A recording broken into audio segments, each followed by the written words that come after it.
Guys, welcome to academics. आप लोगों का आपके यूट्यूब चैनल एकेडमिक एस पर स्वागत है। आज मैं आपके लिए शॉर्ट क्वेश्चंस लेकर आई हूं जो आपके एग्जाम्स के लिए बहुत इंपॉर्टेंट रहने वाले हैं, स्ट्रेटोग्राफी और प्लांटोलॉजी के लिए। Let's start. First question is define stratigraphic correlation. What is the stratigraphic correlation?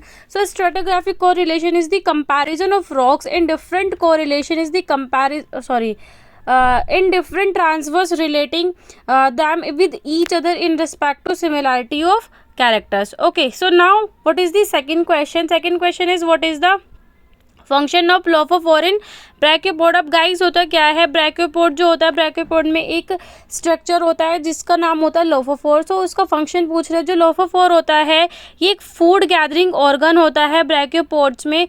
ये क्या करता है, ये जो सी वाटर होता है उसको पंप करता है और क्या कर लेता है, जो फूड पार्टिकल्स होते हैं उनको सीव आउट कर लेता है फ्रॉम वाटर से।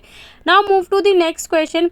Next question is list 3 different types of lithostratigraphic units in descending order of their thickness. यहाँ पर आपको थिकनेस के अकॉर्डिंग क्या करना है, उनको डिसेंडिंग ऑर्डर में लिथोस्ट्रैटिग्राफिक यूनिट्स को अरेंज करना है। सो फर्स्ट ऑफ ऑल सबसे बड़ी यूनिट होती है सुपर ग्रुप, देन आपकी ग्रुप होती है, फिर फॉर्मेशन, फिर member and then bed. Bed is the smallest unit of the lithostratigraphic unit. Now move to the next question.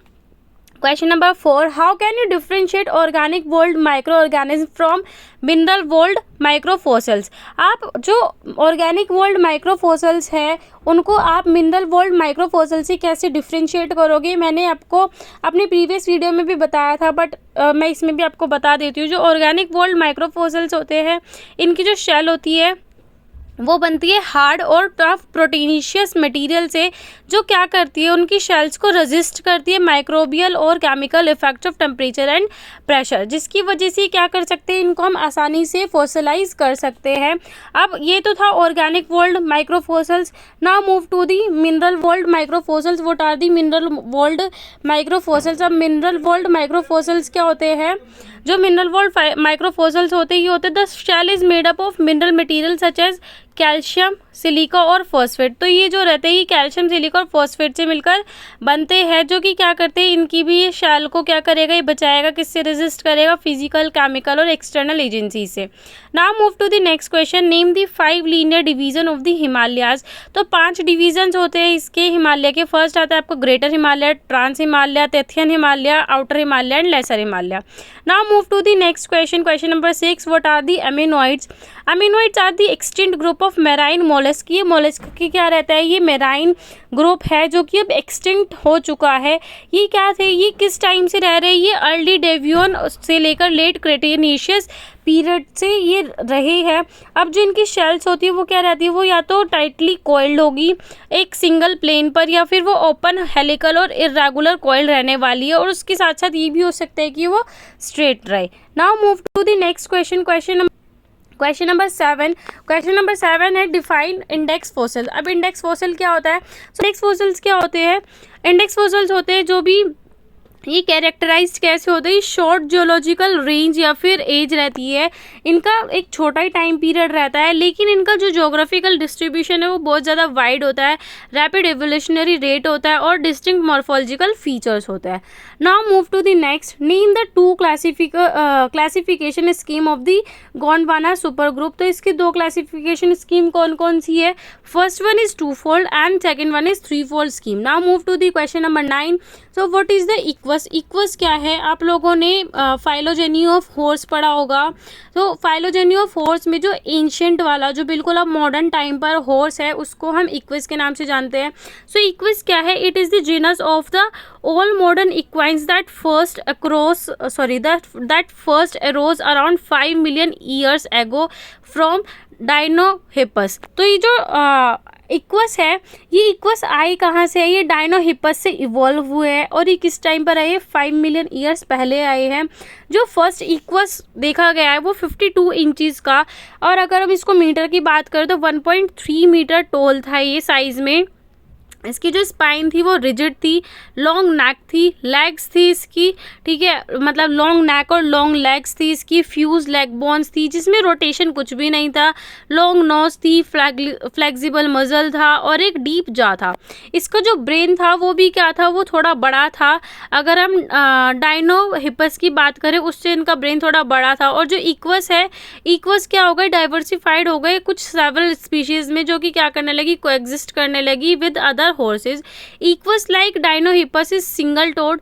जो इक्वस थे, जैसे डायनोहिपस में जो आपके हॉर्सेस थे वो भी क्या थे, वो भी इक्वस की तरह ही रहे यहाँ पर भी। हाउएवर इट्स टीथ आर, अब जो इसके टीथ थे वो क्या हो गए, वो स्ट्रेट हो गए और हायर क्राउंड हो गए डायनोहिपस से। So now move to the next question, list the period of Paleozoic area era. तो फर्स्ट आता है इसमें सबसे पहले कैम्ब्रियन आता है, फिर आता है ऑर्डोवाइसियन, नेक्स्ट आता है Silurian, Devonian, Carboniferous and Permian. These are the periods of Paleozoic era. Now move to the next question, question number 11. List the key morphological features of brachiopoda. Brachiopoda के आपको की मॉर्फोलॉजिकल फीचर्स बताने हैं। So first one is pedicle. Pedicle हम कौन से valve को बोलते हैं, वेंट्रल वोल्व को बोलते हैं।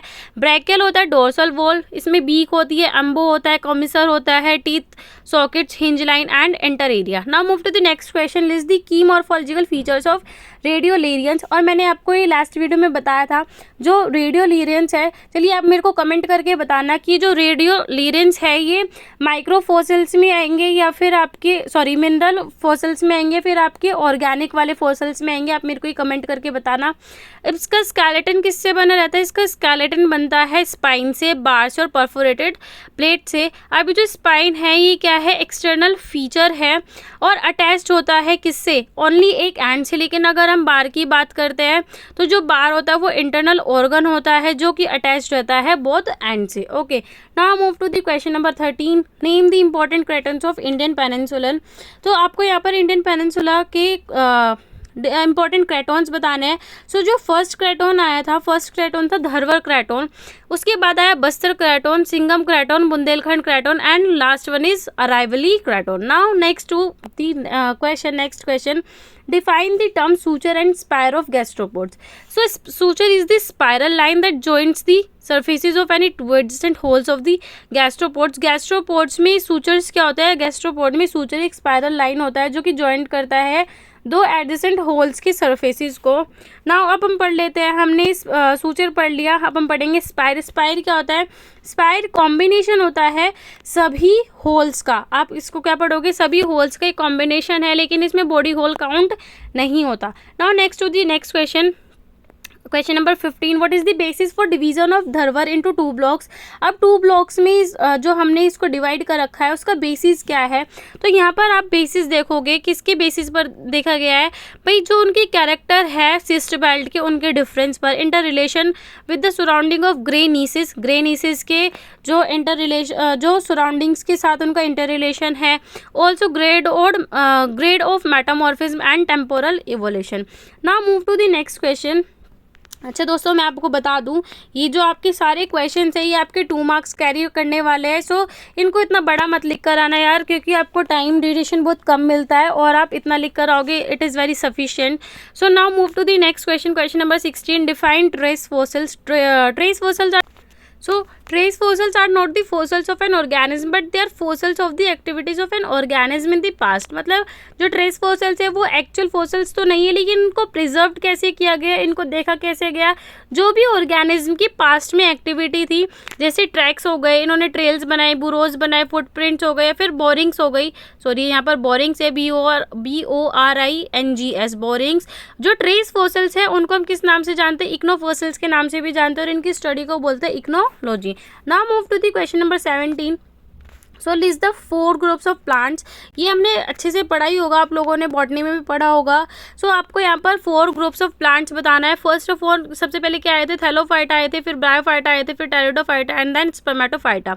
Now next to the what is the difference between an angular unconformity and a disconformity. So angular conformity में क्या होता है, जो सेट्स ऑफ बैड्स होते हैं वो एक एंगल पर होते हैं और वो पैरेलल नहीं होते। But if we talk about the disconformity, तो यहाँ पर जो बैड्स होंगे वो एक दूसरे के क्या रहने वाले, पैरेलल रहने वाले। Now move to the next question, list the morphological features of nautiloids. Nautiloids के आपको मॉर्फोलॉजिकल फीचर्स बताने हैं।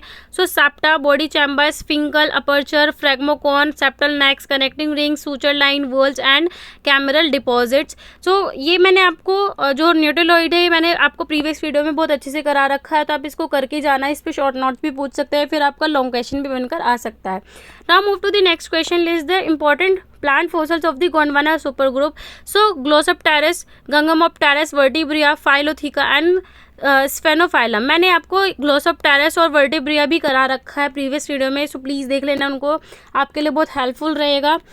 Now next to the question number 21 list the key morphological features of corals. तो इसमें क्या होता है, कोरोलम आ गया, कोरोलाइट हो गया, कैलिक्स हो गया, एपिथीका, सेप्टा, डिसेपिमेंट्स हो गया, प्रोसेप्टो हो गया, मेटासेप्टा, कोस्टिया, टैबुला, फोसुला, कोमुला एंड स्टाइलिफॉर्म हो गया।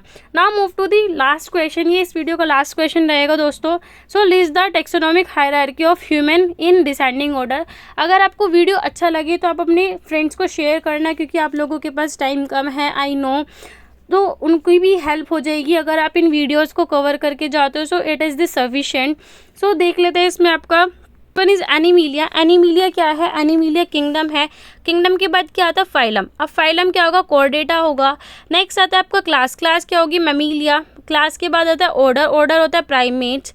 फैमिली होगी इसकी होमोनिडिया। जीनस होगा होमो एंड स्पीशीज़ होगी होमो सैपियंस। आज के लिए इतना ही दोस्तों। आपको आपके एग्ज़ाम में ये अगर आपको लगे कि ये वीडियो आपके लिए यूज़फुल है तो दोस्तों लाइक करना, कमेंट करना, शेयर करना, सब्सक्राइब करना।